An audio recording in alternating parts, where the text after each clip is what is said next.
Says starting. Oh. What's up, and welcome to another episode of the Grindline Podcast. This is episode 56. I am your host, Greg, and we are here with Ryan and Tyler. We just got some depressing news that Tyler's favorite beer is Blue Moon, so we're all kind of sad about that. But other than I'm not that, how sad. are you I'm guys? drinking a I'm drinking a Hop Slam. I'm good. Oh, I'm drinking a Green Zebra. But how are you I'm guys drinking a tonight? Molson Canadian right now. Thank you very much.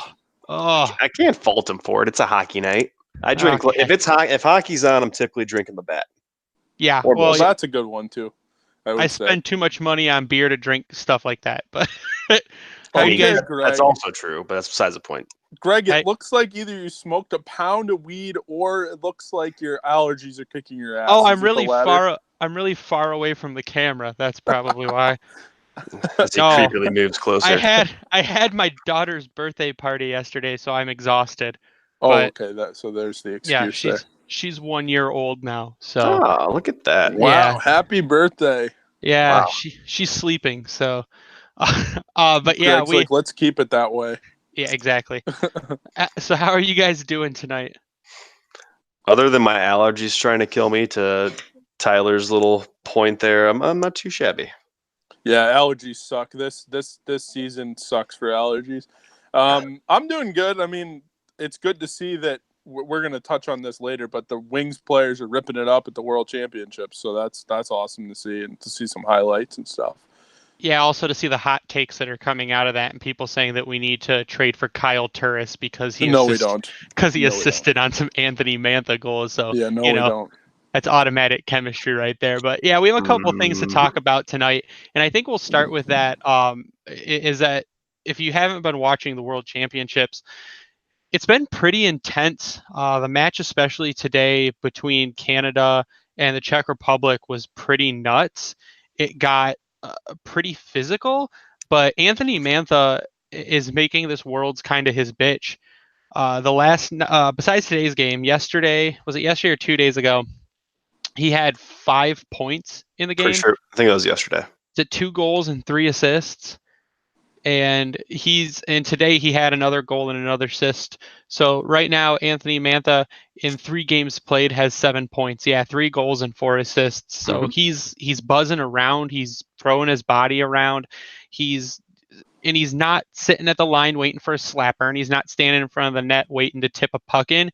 He's going down to the lower dots, and he's getting pucks past the goalies, which is great. It's awesome to see, and I mean, I can only hope it carries into next season. Also, did you see the pass that he had, the sauce on the tape to Shea Theodore? The nice feather. Yeah, the backwards backhanded, or the forehanded one in front of the net? No, the backhand one. That was nasty. It was like over one stick and then like right on the tape. He's had a couple passes like that, and he was doing it at the end of the season too. If you paid any attention to him, like he came on, and like I said before, like the way he closed out the season, kind of like Anthony Ciu, is what you would hope to see, and he seems to be just carrying that over right now. Absolutely. Yeah, I think the big thing was that when he's off, like when he's back to his confidence, he's almost worthless as a player. But when he's on, and when he's focused, he's the player that everyone hoped he would be. Now he needs to be that every night, and I think we saw towards the end of last season that he can start doing that. I think he needs to realize that him and Larkin, and to an extent Athanasiou, are taking hold of this team, and it's their team, so they need to lead by example.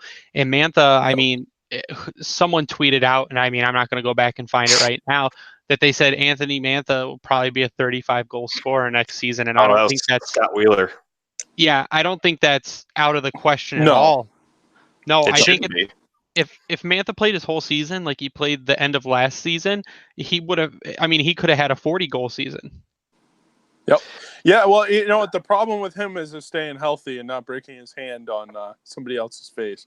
Well, yeah, that's all part of not getting in fights. I think the big thing too that's going to be pushing him this year, which could be a little terrifying, but Detroit will be in an okay position for it, is that he is coming on with Anthony Ciu into a contract season. Granted, they're both still at the restricted stage, but they're going to be. You got to think that Yzerman's going to want to lock them two down if one isn't traded, hypothetically. But they're both going to be playing for some money. Well, The thing is with both of those guys is like they're both streaky. Like Athanasiou gets on these tears where he scores, 5 goals in 4 games and stuff like that, and then you don't see him for 5 games or so. And same thing with Mantha. Mantha reminds me a lot of Johan Franzen, where I was Franzen gonna say would that. be as hot as possible for 10 or 12 games, and then you wouldn't hear from him for the next 18 games or so. It's like it's Jekyll and Hyde. It's not consistency, and that's the difference between great players and good players. So I think though, toward the end of the season, I get what you're saying, but toward the end of the season, I felt like even the games where Mantha wasn't scoring, he was still noticeable on the ice. And I feel like the days where Athanasiou's off, he's invisible. Like because of his lack of defense, because of his lack of, we had a huge discussion on this the other day. You've had multiple huge discussions on this. Yeah, infuriatingly huge discussions. Greg, you also hate Athanasiou, though. No, I don't. I don't hate him. I don't think hate's the right word for Greg. I don't hate him. I just don't think he's some crazy elite player like all these other people think he is. No, could he score at an elite pace? Sure, but what else does he bring to the table? If you put him with a good center or a great center, he is going to be a far better player, because look at a lot of the goals that he had this year. How many of them were from setup plays in the offensive zone? That's true, yeah. But how many times do you see them just throw the puck down the ice and he goes chasing after it and has a breakaway? Yeah. Most of the time. That's not going to last forever. I mean, granted, I get it. It works. It's great. It's fantastic. But then you start adjusting to when he's on the ice, so you can't cheat all the time. So, I mean, it's... At least he puts pucks in the back of the net, unlike Helm used to. Though. Okay, but that's one part of the game. That's what I'm saying. It's a very important part of the game. It is, but not when you're trying to play it. When you're playing him at center, he doesn't have a high level passing ability. He can't deliver the puck to other players. If you kept him at wing, sure, he'll score at probably an elite rate. But like I said, when he's not scoring, he's nearly invisible. I don't hate him.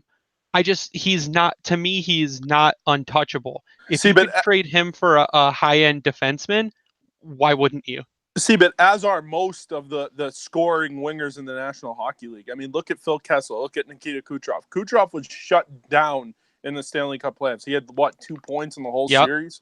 Yeah. Like, he was shut down. So those players can be shut down in the playoffs. So those are not – I mean, obviously they're impact players during the regular season, and that does get you to the Stanley Cup playoffs. But when you're in the playoffs, it's your depth players that make a difference. It's not always the star players. Usually the star players kind of even themselves out. And then, it is those filler players that end up getting the goals. I mean, look at the goals Boston's getting, or the players Boston's getting goals from. Marcus Johansson? Like, come on. Yeah, but here's the difference. Nikita Kucherov in 82 games had 87 assists. That's over an assist per game. That's true, yeah. He can distribute the puck. Athanasiou is not a passer. He had 24 assists in 76 games. That's how a many big did difference. Larkin have? Oh God, Larkin. I can pull him real quick. I know it was a lot more than that. And make no mistake, I'm not comparing him to Kucherov. I was more, kind of comparing him a little bit more to Phil Kessel in this aspect of like when Phil Kessel's out there, if he's not scoring, he's invisible. Dylan Larkin had really the greatest passer in the world either. 40 plus, wasn't it? Dylan Larkin had 41 assists. Yeah. So I mean, it's almost double. Franz Nielsen had 25 assists. So. And I mean, honestly, you look at Larkin year over year, granted his sophomore year slump, but last 2 seasons he's put up 40 plus assists. He almost had 50 assists in the season prior to this. But back in a full season. Yeah, but back to Ryan's point, they're coming up in contract years. Are you going to keep both of them? Can you keep both of them? That's the big thing. I think do you want to keep both I don't of them? think is the real question. The problem with that is you can keep both, but whose ego from either side is going to get in the way of thinking they're worth more than they really are? Yeah. Well, history would tell you that's Athanasiou. I was just going to say, we've already seen that with Athanasiou going to arbitration and who his agent is. Yeah, was it Darren Ferris? Yep. Yeah. Who's the Josh Anderson agent when they both went through their arbitration? Who's the other big name that he's got? I can't remember off the top of my head right now. Somebody that's a free agent this coming off season. Actually, Cap Friendly has that now, don't they? Is it Duchesne? Yep. I think. Is it Duchesne? Or is it Carlson? It might be Carlson. Anyways, I'm not really sure if that's that important or not. Nah, it's not. I was just curious. But it's Darren Ferris. Yeah, Darren Ferris. Yeah. That's what you said, wasn't it? I thought I said Ferris. Did I say Ferris? I think Yes, I said did. Ferris. Yeah. Yeah. His clients are. Let's see. Oh Jesus, Taylor Hall. That's the one I was thinking of. Taylor That's the Hall, one. Zach Bogosian, Athanasiou, Tobias Reeder, Matt Nieto, Sam Bennett, Josh Anderson, Brandon Perlini, Isaac Ratcliffe, Michael DiPietro, all these people that. Oh, Zadina. That's He's gonna got be Zadina great. too. Mitch Marner. Oh, that's my who it is. God. Mitch Marner. Yep. Yeah. Victor Meta is the other one, and no other big names. I don't know who Chris Bygris is. He plays for the Rangers, but Morgan Frost, who he's a rookie. But yeah, he's got Zadina. He's got, but I think the big one for him this coming season is Mitch Marner, who will ask Yeah. from Toronto 8 years, $1 billion. It's going to be insane. That's going to be fun to watch. Like, from our side of things, where we're already in cap hell, even though that we think that good things can still happen, Toronto is screwed. Oh yeah, they're not in a good spot. I mean, a lot of the people will give you scenarios where they get rid of Zaitsev and they bring in they just don't sign like half their decor, which are free agents coming up. But I don't understand how they're going to work with that cap situation. But all their fans seem to think they can make it work. They do have a lot of young players in the AHL right now that still aren't making shit for money. So if they do unload a contract like Zaitsev, or if someone is really stupid enough to take the Nylander contract, then they'd be in better shape. Obviously. Why would you trade that Nylander contract after signing him to a 5-year deal? They might have that to. was a mistake. That contract. Yeah, I mean, when you look at it right now, per cap friendly, I mean, Tavares is $11 million a year. Matthews starts making 11.6 per year starting next season. You got Nylander 6.9. Marlowe's still got another year on his contract, so that's a possible trade candidate, right? Well, they're going to have to. I mean, I think that's their main trade candidate. They're going to try to dump Patrick Marleau. He's got a no movement clause. That was a bad decision, huh? I mean, I don't know why you would give Marleau at that age a no move. And then the only other one that's high paid that they could tentatively move is Kadri, who's starting the 18-19 season. So starting this year, he has a 10-team no trade list, so he's tradable as well. I bet he'll be gone. I don't think they're gonna put up with those antics that he pulled in the playoffs. I mean, Twice. He kind of cost them the series. Twice. Oh, absolutely. Last year, didn't he get suspended in the playoffs too? Yep. Yeah. So and he played really good in games 1, and I think he played pretty good in game 2, and then got suspended. No, he was playing great. He was doing exactly what you would expect, but I'm not surprised at all that he pulled that bullshit and got suspended. Nope, me either. So we kind of went on a tangent, but I think we're going to pull it back to the world to talk a minute about Filip Hronek, who, my God, is starting to look like a number 2 defenseman. Please. Yes, please. Yeah, I think he's tied for the scoring lead right now with Mantha and Capo Kakko. Okay, so right now tied for scoring lead in the Worlds was Capo Kakko, Dominic Kubalik, Nikita Kucherov, and Filip Hronek. No, it's Nylander. Nylander has 8, Mantha has 7, Lander has 6, Kucherov has 6, Hornquist has 5, Kakko has 5, Gusev has 5, and Hronek has 5. Oh, that was after yesterday. Yeah. Hronek's tied for 7th in world scoring right now.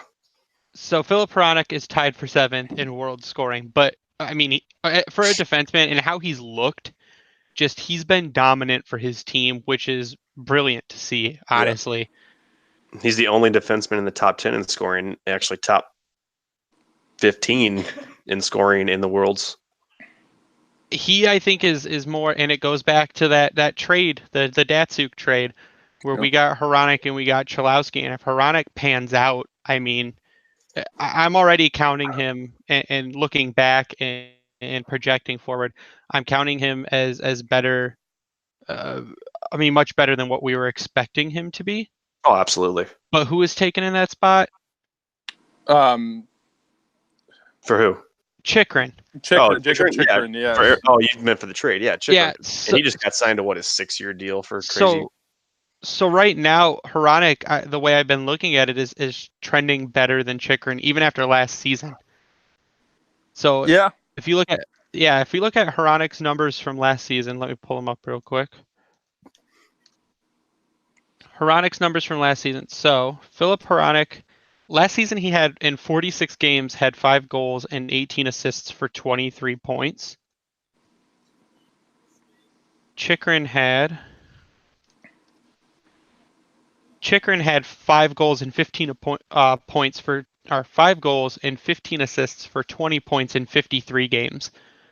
So I mean he Hronek played 46 and 53, 7 games less and had 3 more points. To Hronek's defense, he was sent down. Wasn't he hurt most of the season?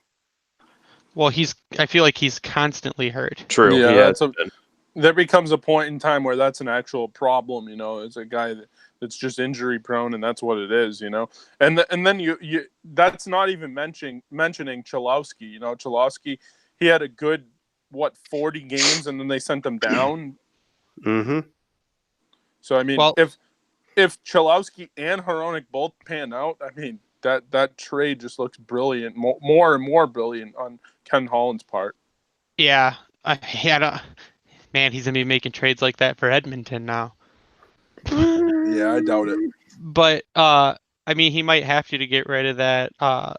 Like some of the bad contracts over there. Lucic, I don't think you're moving that one. There's people saying they should buy him out this year. Oh no! I read an article saying that he should be bought out either now or you wait 4 years and try to do it again. Are you serious? I can't remember what it was from, but I remember reading it, and it blew my mind that someone would say that. Why don't they just try to trade him and eat half of the salary or something?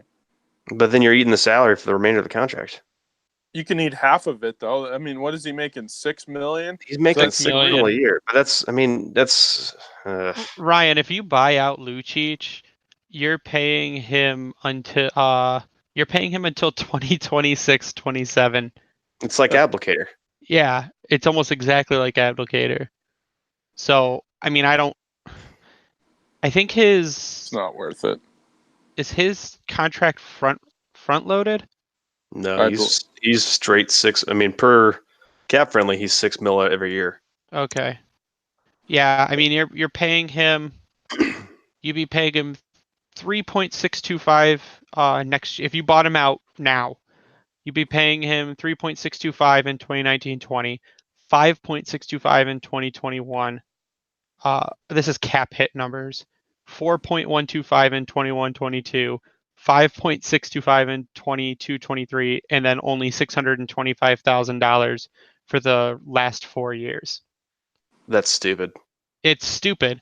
And I mean, you don't buy out. That's why you only buy out people if if it's maybe extending them by a year or two.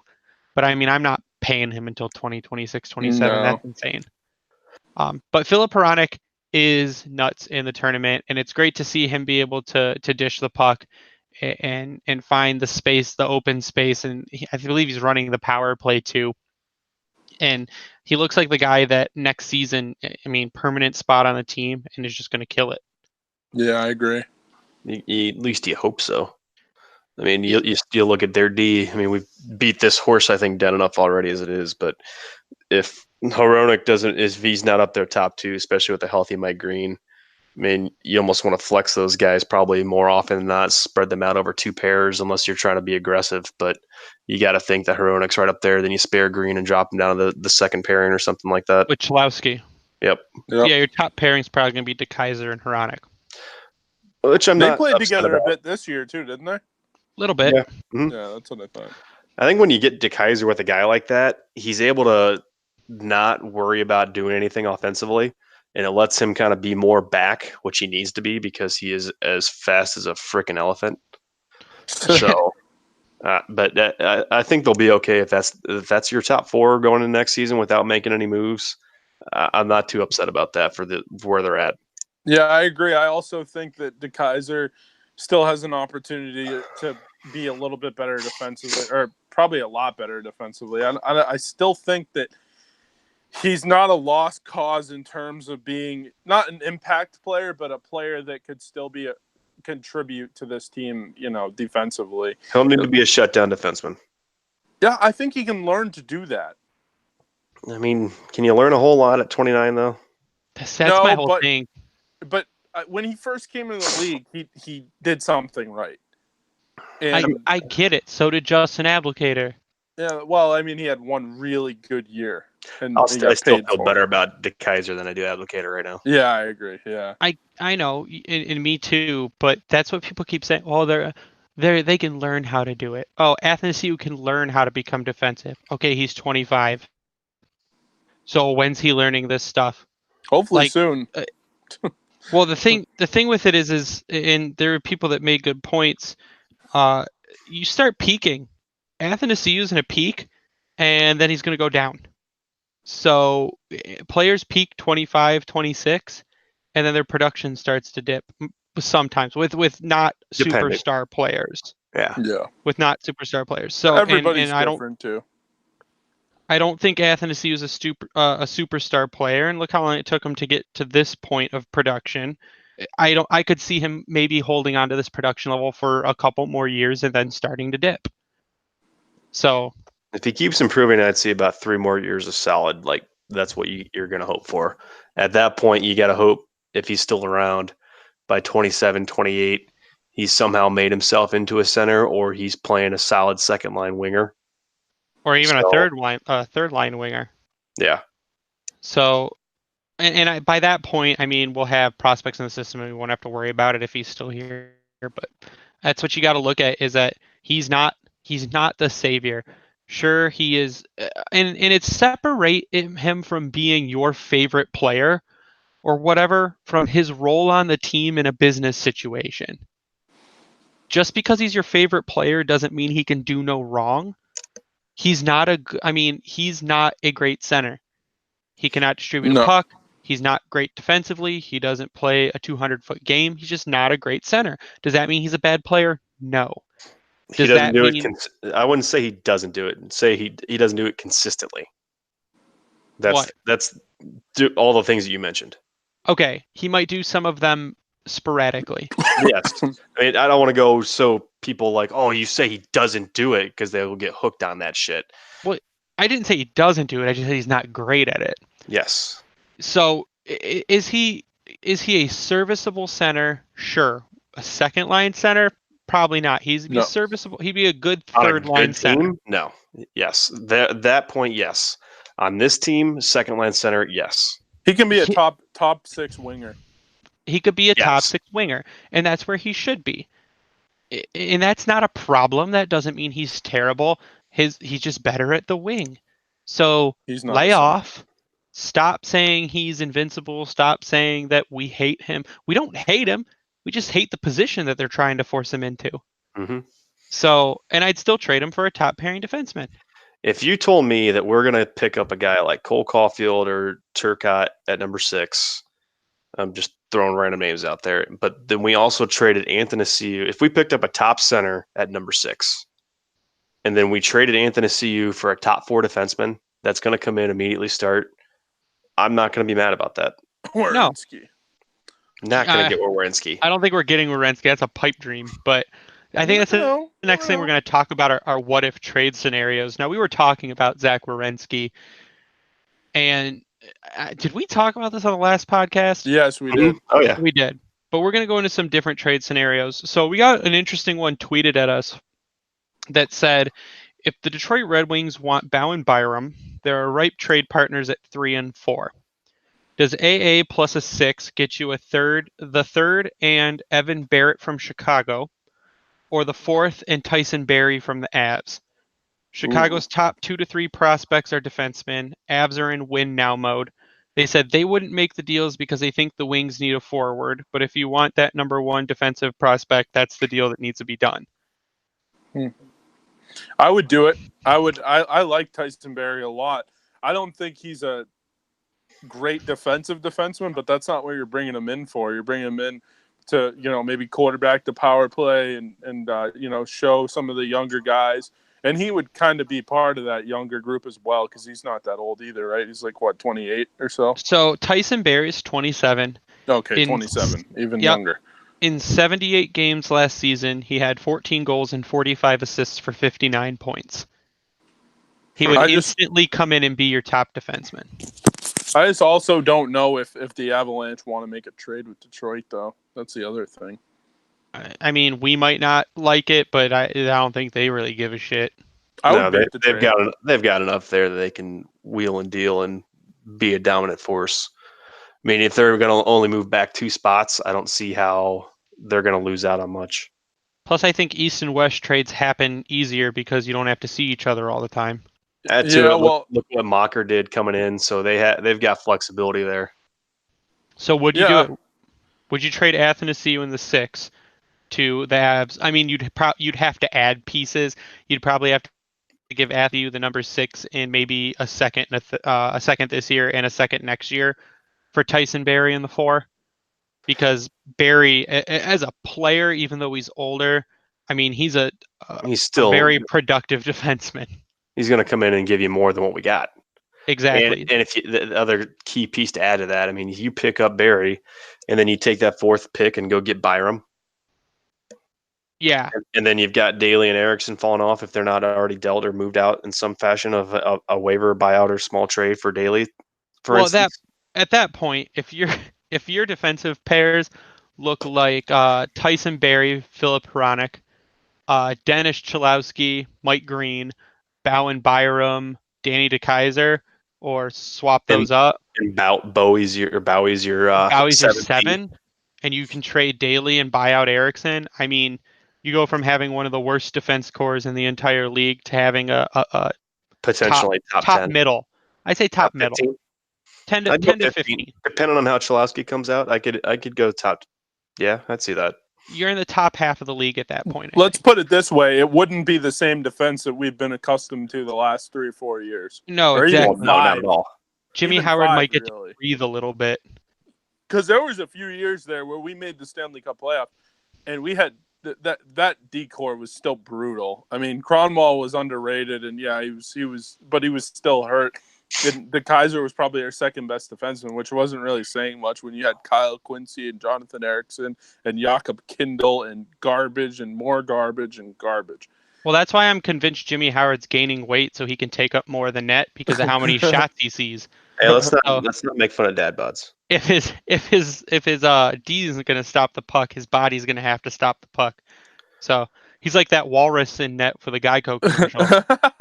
Can we talk about the fact that Colorado is near the bottom of the cap floor right now? Yeah, that's why. That is why Ken Holland's comments in his presser made no sense. One of his quotes was, "If you're at the cap floor, you're probably rebuilding." Which, yeah, well, not the Avs. We're at the ceiling and we're rebuilding. I mean, they definitely have a lot of expiring contracts here, but they're in good shape. But let's explore the other one. If you wanted to trade, well, did we actually say what we thought would be the better idea of those 2 scenarios right there? Well, let's look at the other 2. Okay. Or the other one. So if you traded AA plus the number 6 to Chicago to get the number 3, and I'm guessing you'd have to trade like the number 6 AA and maybe a third to Chicago for the number 3 overall and Evan Barrett. Now, for people that don't know Evan Barrett, he is a center. He's 20 years old, 6 foot 190, shoots left. He was drafted number 90 overall in 2017. So his stats are actually pretty impressive. In 2017-18, in 32 games, he had 11 goals and 7 assists for 18 points. In 2018-19, so this season, in 32 games, he had 16 goals and 27 assists for 43 points. So he took a pretty drastic jump in production between last year and this year. and I watched some video on him, and he plays sort of like a Joe Veleno. He played for Penn State. He's got great puck possession, good movement, and seems to be kind of maybe a higher projected than where he was drafted. And that's a center. So if he can come in and at least be a 3C, if Veleno pans out to be a 2C, then you can trade Athanasiou and pick up Bowen Byram, because I think that someone like Zadina could replace the production of Athanasiou. Yeah, I agree, and probably even double the production of Athanasiou. I mean, Hopefully. I think Zadina is going to be a star. That's tough, because I like the way you're replacing center with this one, and then also acquiring you're replacing center/wing with center. Well, Center. I mean, how about that? Tentatively, Center. AA's a center on this team. There's no dancing around that unfortunate fact right now. So you bring one out, you bring one in. You got Veleno, which I'm surprised at how many people are not in on Veleno just yet. I mean, granted he hasn't played an NHL game, but without going down the tangent, he looked fucking awesome last season. Yep. In just a short time against real players. But I mean, if that's your 2C, like you mentioned, and you get this guy coming in as your 3C, I wouldn't be against it. Either scenario is what you want to hope for, because looking at LA, I think is where I could see Byram falling to 5, and that's where he's going to get scooped up, and we're going to get excited and then sad. So you've noticed it too, then, Ryan? What's that? Play the kids, and when you put one of the kids in your projected lineup, they go, no, he needs time in Grand Rapids. Yes, I have seen that a lot. More of Veleno is not going to be ready, blah blah blah. I'm like, did you watch anything that he did last year? No, for training camp, don't. going into the preseason. I mean, my whole thing with that is people will say that about maybe some like Gustav Lindstrom. Okay, he's not projected to be a crazy explosive defenseman. Say that about him. You say that about Veleno, who had the season he just had in the Q, who looked great last preseason and in dev camp and at the prospect tournament, but you don't want to see what he can do at the NHL level right off the bat? He's got the speed. You don't have to, first of all, you don't have to worry about losing him to juniors, because he's already got his time because of his exceptional status. So let him make the roster. I think he can make the roster out of camp. Even if you don't want to keep him around, you're going to be sending him back to the AHL, it's going to be fine. It worked for Zadina this season, even though he still looked fantastic at the NHL level in his 9-game trial. I mean, you have nothing to lose.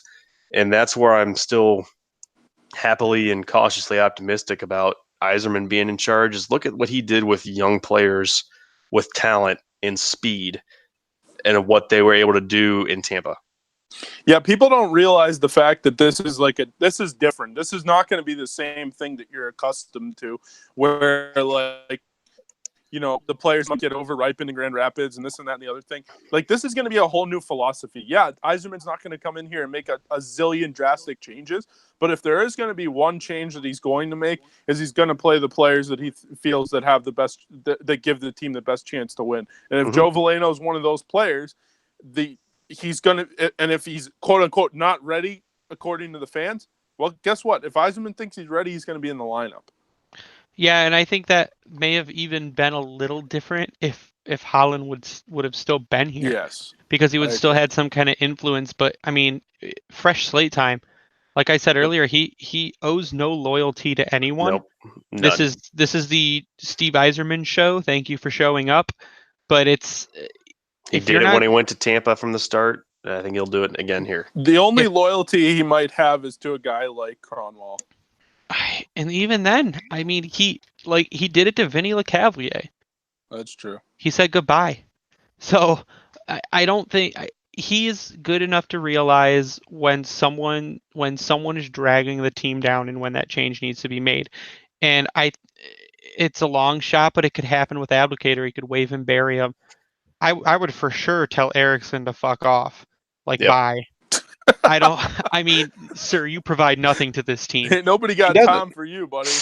He Sir, these provides gloves are wet. maybe Go dry them. one play a game that you're like, oh, he did something. The rest of it, you're just like, why are you here? Generally, when I see him do something, it's something that's not good. Yes, I agree. Yeah, it was a redirect on a shot from the point into our goal. Yeah, I think Paul Boyer's getting a new assistant this season. He's gonna be the Red Wings glove dryer. So That'd be amazing. So I think, and that's the whole point is get excited. Like get excited because Yzerman's here and Holland is officially now not here. So Yep. we're in a brand new era of hockey in Detroit, which is insane. Excuse me. I love it. Ryan, you know there's a mute button, right? You can like Yeah, I mute was way too far away, and then it just happened, and I was like, "Well, here we go. I'm Well, gonna accept it." Guys, I just think that like it's for the first time in a while. Like even there was years where like we made the playoffs and it was like, okay, we kept the streak alive, but like we have no chance at winning anything.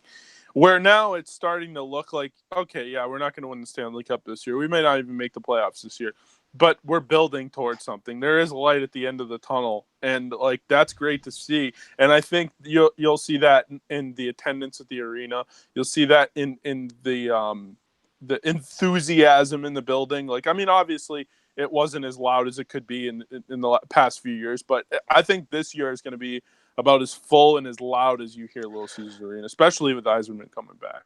I don't even think the attendance was that bad last year. Granted, early No, on, it wasn't. I think It it was wasn't. worse early on than it was later in the season.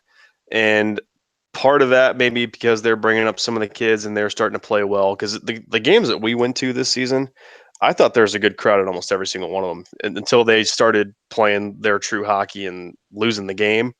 But I mean, they still finished, I think, 4th in the league in overall attendance. The crowd was still pretty loud, it seemed like, too. But I'm just saying, even if it was pretty loud, it's going to be even louder because there's going to be some hope. There are fans that think this team can make the playoffs.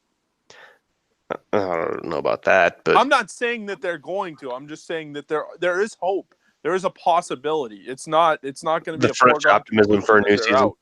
Yeah, exactly. That's what I mean. There's some optimism. There's the word I was looking for. I put out my projected lineup earlier, and people come back with well, why are you playing like four rookies and some guys who have only been in the league for 2 years? And then made a good point of that's a lineup that gets rookies experience and still challenges for a lottery pick. So, and it's not just us talking heads on Twitter or podcasts. It's a lot of analysts are still predicting Red Wings in the bottom of the league next season, which is where we honestly need to be to get another solid pick. Yeah. I mean, if we have people overachieve this season, that's fantastic because that means there's development, they're making strides, so on and so forth. Like if you have a healthy Mantha all season, if he doubles up his totals, not even doubles up, if he improves on what he did, and then you have Anthony Ciu improve on what he did, and Bertuzzi, the 4 heads of the apocalypse, if you will, for the Red Wings right now, with Larkin and Bertuzzi, Mantha, and Anthony Ciu, if they all improve, this team's going to be better. Much better. It's what the rest of the team is going to do. Hronek, is going to be better. I think he's already showing that he's going to be. Chalowski is a toss-up. Mike Green, if he's healthy, he's going to produce. But outside of those people that I've named, there's not a whole lot going on.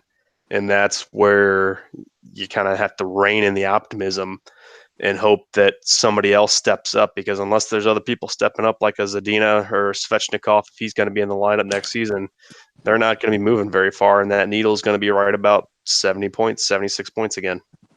There's a lot of unknown. I'd rather be a bottom team with a young learning lineup than be a bottom team with garbage still. Because the young kids are fun to watch. They give us hope. They compete and we lose. So we'll lose close games and we'll lose 1-goal games. But the kids are so much more competitive than rolling out the line of Abdelkader, Helm, Glendening. I agree. For half a game. So Well, at least those In the guys are offensive zone, together no and less. not. At least those guys are together and not separated and Abdelkader on the second or first line anymore. yeah. So I think that you put in some young kids, it'll be exciting to watch. They still might be toward the bottom of the league, but they're gonna compete their ass off every game. Yeah. The other thing too is a lot of these younger guys that we're talking about, a lot of them have offensive upside, and add to it, they all have speed. Most of the guys in this lineup don't have either. Outside No. of our select few that we continuously name, like Darren Helm, he is not highway to the danger zone anymore. I'm sorry, Rohan, but he's not. Luke Glendening is still your fourth line grinder, which he is still the exact person you want him to be. Justin Abdelkader's there. De La Rose is, I don't know why I said it like that. Slow. But anyway, if he's healthy, I didn't mind him back there. I thought he had a good pop to his step when he was there with N and Wade Megan. They had a great little fourth line going. But he's, again, not somebody that you're looking to score, even though I think he was a prolific junior scorer. He's still only 23 years old. Ryan, let's put it this way.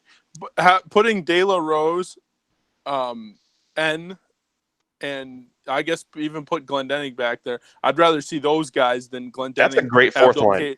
I'd rather see them than Glendening, Abdelkader, and who's the other one you said? Darren Helm. Oh, Darren Helm. Yeah, Helm. I mean, like, De La Rose, N, and Glendening is a good fourth line in my opinion. It's better than what we've had in the past, yes. Yeah, I think De La Rose, to Greg's point earlier, I saw you post, I could see your point of him getting waived or bought out because he's got, one more season or two more? He's got 2 more years, I think. Or he's going into his final year with what they had because they picked him up off waivers from Montreal, right? Yep. Yeah. So, but he's making minimal money. So if he's your 13th forward, you're not losing much on that. So either way, he's a free agent in 2020, 2021. So he's going into his final year. Yep. So I don't think you lose a whole lot by having him around. If you're going for a fourth line depth guy, if he stays healthy and doesn't have his heart condition or what it was come up at the end of the season. Yeah, I agree. But I think we're going to wrap up the podcast tonight. So I want to get you guys' final thoughts, and we'll start with you, Tyler. Well, I'll say one thing. If it's a Stanley Cup final between the Boston Bruins and the San Jose Sharks, I may have to not watch that series. I got to be honest. I hate the Sharks for what they did to us, in the playoffs in the past. We still need them to get to the finals. Obviously, I hate the Bruins. So to toss up a coin of those two. I'm still hopeful St. Louis can beat San Jose, and hopefully I'm not. I want that second round pick. Yeah. But you know what? I can't. That's the only reason I don't want to see San Jose win a Stanley Cup ever, and I don't want to see Boston win again. San Jose is the only team that's going to put up with Boston. Okay, fine. Our only hope is Carolina then. That's what you resort to? And the Civ Peter Mrazek. Oh my God! Curtis McElhinney can dig them out of a 2-game-to-none hole. Oh, that was my saving grace this last weekend. Was all the Mrazek lovers just simultaneously shut up and logged off Twitter because reality hit? Oh yeah, because Peter Mrazek showed up. That's exactly what he did with Detroit. That's why there's that freeze frame of him all the way out to the left of the net and the puck all the way to the right. God. Greg, you remember Peter Mrazek could play perfect games in Chicago and Pittsburgh and Montreal, and then he'd go to Boston and he'd get fucking lit up against the Bruins. That guy just can't play against Boston for some reason.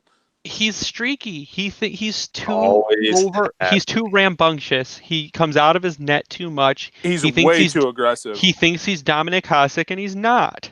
Gets over aggressive and throws himself. And the hockey is too fast for him to be over aggressive the way that he is. Yeah, I mean, I really felt like tweeting when I saw that goal. Oh, Peter Mrazek showed up. But yeah, there was enough people that said that. I will say I saw a lot of comments about that. But Tyler, give us your Twitter. You can follow me at SealDog91 on Twitter. Ryan, final thoughts. I just want to mention how proud I am of Tyler the last couple pods of remembering his Twitter handle right away and not having to look for it. So Ryan, props that's to you called for that. attention to detail right there. That's because That's stop changing it like the freaking woman that you were. He has it written on the wall in front of him. no, I don't. Anyways, no, it's final thoughts. Hockey's fun. These things are fun. If you don't enjoy it, you're no fun. I'm gonna go drink more beer. Twitter handle's already Ryan33. My final thoughts are that I think the Red Wings are going to pick at 6. The talk now is Podkolzin. I'm okay with whatever at this point. You know what? The Red Wings in their glory days had a lot of Russian players. They did, and if he can't come here for 2 years, I mean, we need 2 years for a spot for him anyways, so I would take another Russian player. Just because history has a way of repeating itself. Not saying that Podkolzin is going to be anything like Datsuk or anything like Fedorov or any of those guys. I'm just saying, like, for some reason in our history, we've had tremendous Russian players. Yeah. And if we're going to get back to that promised land, maybe a Russian player or two wouldn't be so bad. Yeah. Yeah. So my final thoughts are just I'm waiting for June for this whole draft thing, and I'm waiting for more projections from the top guys, because I know after this World Tournament and after the under 18s, those predictions are going to change quite a bit. So I'm interested to see where we land. I'm interested to see what people think about it. We've all been putting out our wish list of our top 3 players we would draft in the position we're at. But I don't think we're going to move up. I think Bound Byram will be gone. I think we'll take one of now, since people keep saying it, Podkolzin or Turcotte. If Turcotte's not there, I'll take Cole Caulfield. But you can follow me on Twitter at Bringing the Wing. You can follow the Grindline Twitter on. You can follow the Grindline on Twitter at Grindline Pod. You can find our podcast on Spotify, iTunes, Stitcher, Podbean. Tune in. I just got done with the application for iHeartRadio. Wow. Look at Greg hard at work. Some people still use iHeartRadio, apparently. We have a merch shop. If you go to redbubble.com and search The Grind Line, you will find our merch shop, where I just put up a new design today that says It's Larkin Overtime in the design of the It's Miller Time logo. It's very classic. Yeah, because he got that sweet overtime goal. And he's just over. I mean, we've dubbed Larkin Overtime Jesus. That's what he is. So if you go there, you can buy that on a shirt, on a cup. That one I am going to get on a clock for my office. Nice. Because it says overtime. So, but go there. All the money from there helps us support the podcast and pay our bills. We are also looking for sponsors. If you are a sponsor and you listen to our podcast and would like to offer cool stuff to our listeners, we now average between 1,500 and 1,600 downloads a month. So that's pretty sweet. If you want to get in on it, you want people to know who you are, your brand, offer them deals, let us know. On Twitter, you can direct message us, and we can work that out with you. But for Ryan and Tyler, I am Greg. You stay classy, Hockey Town. You guys have